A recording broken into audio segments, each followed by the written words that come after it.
step above C. D. D. We need another whole step above D. E.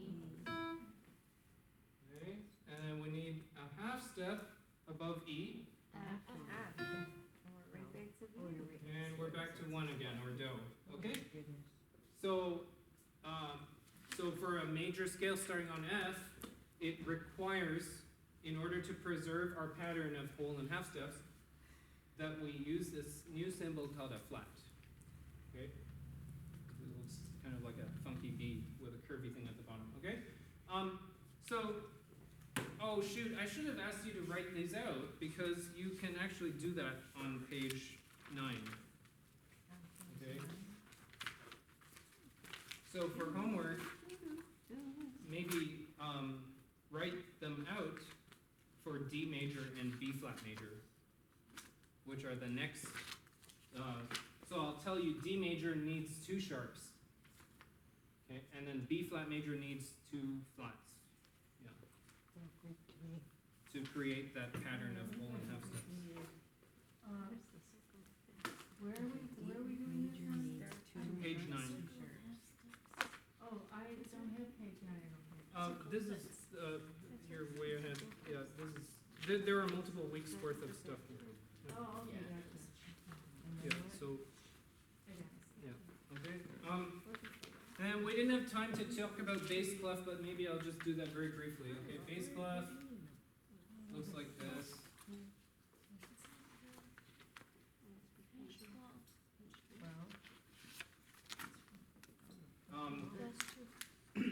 And this, you see, there's. Sorry, I guess everyone's looking now at the music, but or the packet. So there's multiple sections. It's just the first section. You're on page 3. Page 9. You're on page 9. Yeah, no, you're too far ahead. I'm sorry. It's like, yes, that one. Show people what it looks like. Page 9. There's another 9. Yeah. The other 9. Yeah, there's multiple weeks of stuff here. That was the problem. Yeah, it kind of is. I think that was the origin of it. Yeah. Okay, but sorry, just take a look up for a sec. Okay, Yes. this is probably like the last thing for today. Okay, I didn't get time to talk about bass clef, but okay, so this is treble clef, mostly used by upper parts like soprano, alto. Okay, bass clef is used by tenors and basses, or you get left hand, I guess, if you're a pianist. Okay, and you see these 2 dots. Okay, between the 2 dots, that line is defined as F.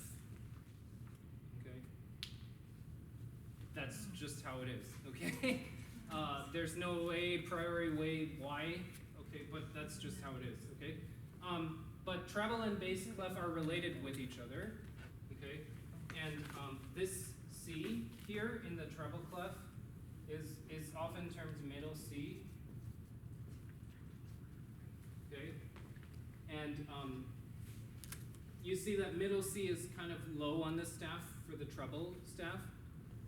Okay, it means that women, or sopranos and altos, that's a pretty low note for them. No, can you all sing that? No. Some people are above.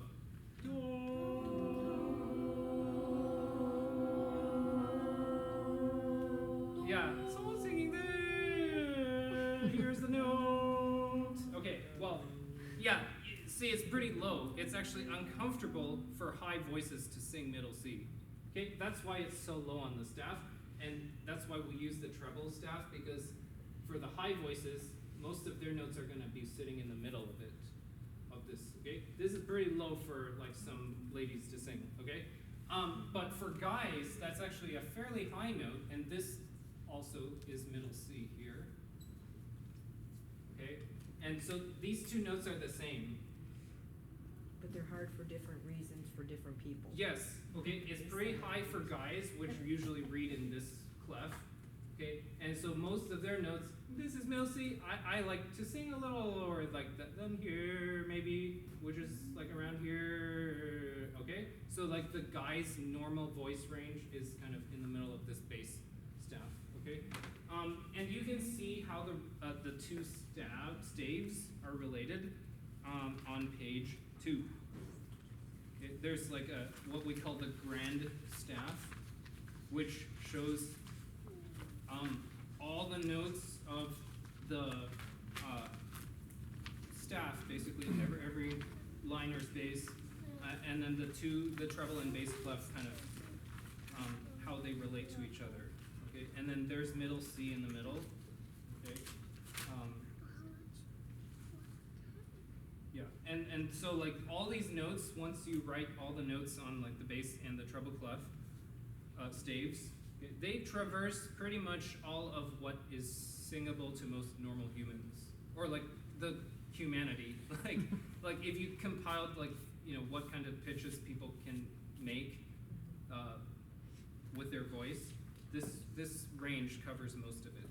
Yeah, I mean a high opera sopranos can sing a bit higher than this, and some like Russian basses can sing a bit lower than this, but for most normal humans, this is like what our voices fall in. Okay. Okay. So here you've kind of we've gone through quite a lot of theory today in figuring out what tonality means, and what a scale is, and what a major scale is, and what accidentals are, and the particular spacing of intervals in a major scale. And this all needs to be kind of like thought about. Okay? It's a very different approach from just like listening to something and then trying to repeat it, because it has notes now have functionality and relationships between each other. Okay? And those relationships all go back to the tonic. Okay? Do, or scale degree 1. Okay? Once you know what the tonic is, you can work out through your oral memory where all other notes are relative to the tonic. That is the take home, and why we're doing all this is because this gives you a semi-independence now, if you can figure out this relative system, okay, of if one note is given to you, you can figure out what other notes should sound like. Yeah. Okay. And next week we're going to talk more about these.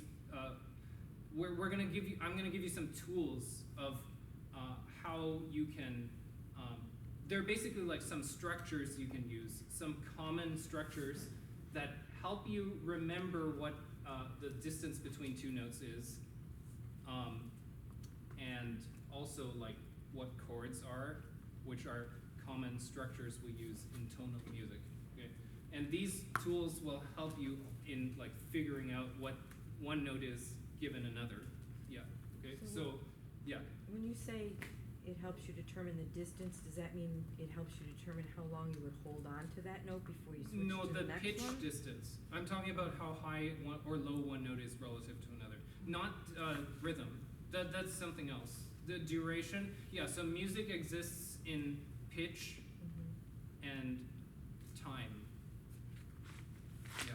So last week we were covering how do we express the passage of time in notation.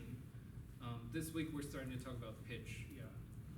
Which Do is. you have last week's notes? I do. They're online too. I posted, but I'll give you a pack. Yeah. Okay. Yeah. Okay.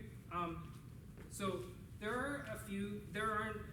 Most of the homework this week is kind of silly, actually. It's like going through and memorizing it, like what is the third. What is the name of the third line on the treble staff? That's mostly what the homework is. But really, that is not relevant to the relationships between the notes. It's not as relevant, but it is useful still, yeah, in the long term. So that's what most of the homework is, really. Because this really needs some like kind of assistance from a piano and stuff to do it practically. But until you know like immediately what a major scale sounds like and stuff like that, you know. But Yeah, but you can go to pianoshow.me and create your own, like you can, well, yeah, it's like jamming now, Yeah, but, no, yeah, you can play out the notes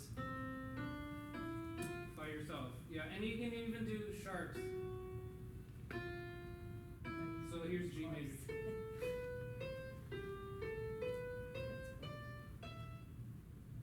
Oh, it doesn't go up that high. Never mind. But yeah, but you can do sharps and flats. Yeah. So, all right. Thank you. If you have any questions, always feel free to email me or something like that. What was Yeah. the other thing? And I would like my pencils back, but you can keep the binders. They're on loan until the last week of this